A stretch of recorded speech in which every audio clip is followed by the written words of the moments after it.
There's a need for leadership to step up, public leadership to step up, to say to the people, here are the important assets of our community. Here's a way to set them aside permanently, and this is what we propose to do that. In order to save it, we must purchase it. If you look at a map and where the city boundaries are, if this is within city boundaries, you could call that infill.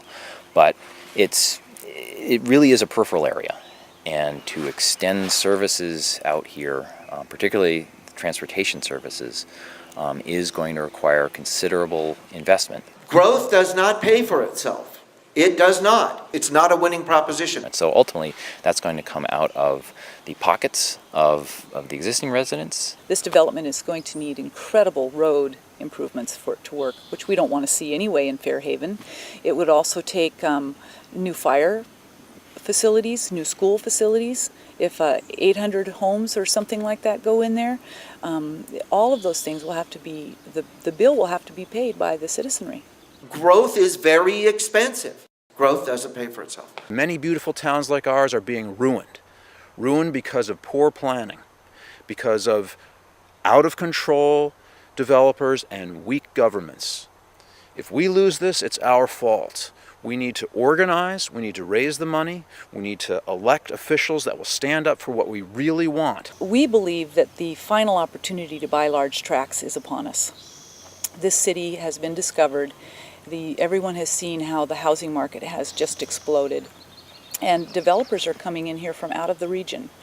And with that happening, the cry has come up from many concerned citizens that some of these beautiful wooded parcels be retained for future generations, and also just for nature. There's actually value in just leaving space natural. The value spent to protect this place would be greater than the value lost if we develop it. And so that would simply be a wise investment. What's at stake here is the ecological and recreational integrity of our network of parks. In that sense, this is a very important investment. There's a group of us that are very excited about the potential of purchasing that land. We are also wanting to meet and talk with other members of the community from other regions of the community, because of course the pressures of development aren't just in Fairhaven. And so we're talking about other parcels that might be available in other neighborhoods that we could save as well, so that this levy would be very much a benefit to the entire community. We recognize that if we're going to raise money as a city, it's the whole city's money, and we need to use this opportunity to create new parks in every part of the city and fairly distribute that money. 40% of the money raised will buy land in the north part of the city, where they desperately need more parks. 30% is going to buy land in the central part of the city, where they desperately need more parks. And 30% of the money will go to the south side, so we can purchase the Chuckanut Ridge and protect that beautiful habitat area and make it another gorgeous park in the Chuckanuts for everyone to share. It would be my role as a person that would be working on the Greenway levy with a full committee to try to explain to people that this is really worth being passionate about. It's so exciting, the opportunity to maintain the integrity of this landscape. Anytime a Greenways levy comes along, it's well worth supporting.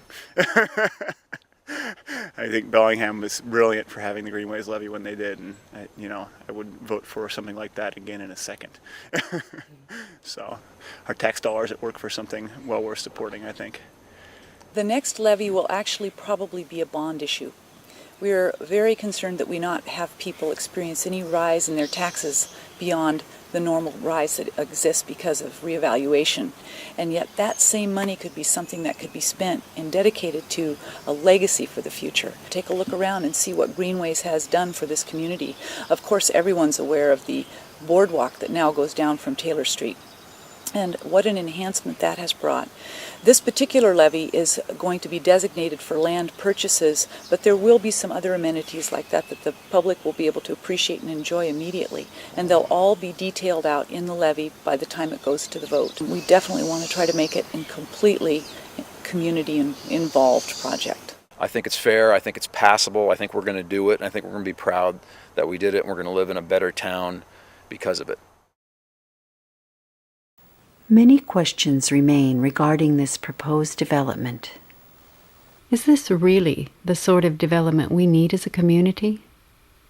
Could there have been a mistake in the original zoning set forth in the Bellingham Plan when it allowed for such density in an area full of wetlands, steep slopes, and only 35 acres of buildable land? And what about the connector road crossing over the interurban trail? Did the city planners make an inappropriate trade-off by allowing the developers so much density so they could pay for the road? And do we even need a road? What about preservation of this urban forest? Downzoning, bonds, levies, land trust. These are just some of our options to preserve the integrity of this forest. Can we be really creative and find a just and equitable solution for all?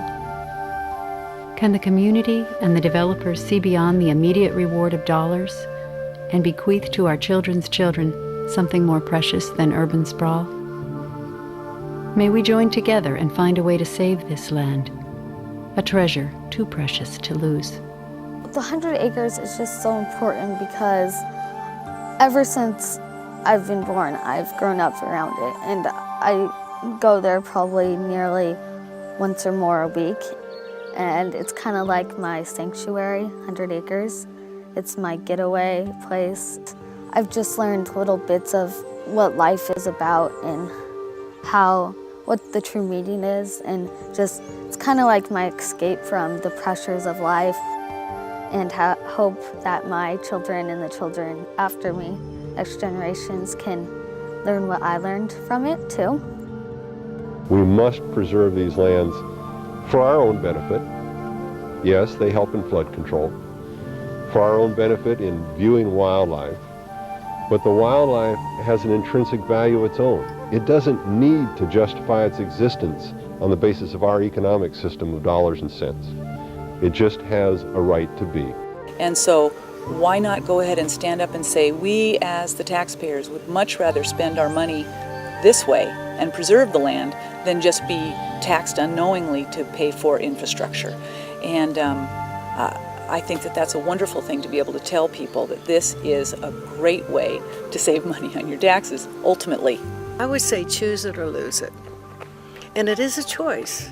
I think we should all dig very deeply into our pockets and pull out whatever we can and encourage others to do the same. We really are feeling and seeing a community at work here. People really, this is drawing people together, and they really care about it, and they're expressing their care. If we want to protect large habitat areas, any open land that's left, we have to do it now. It's our last chance. We don't have to let this place get as bad as everywhere else. We could choose to say enough is enough, and we are going to protect the quality that we have now. 100 years from now, when people are discussing, if they ask the question, did they set aside too much parkland way back when? Way back in 2005. How many people are going to say, oh, they set aside way too much parkland? Everyone's going to say, oh, thank God they set aside that parkland. So everyone, please save the 100-acre woods.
you.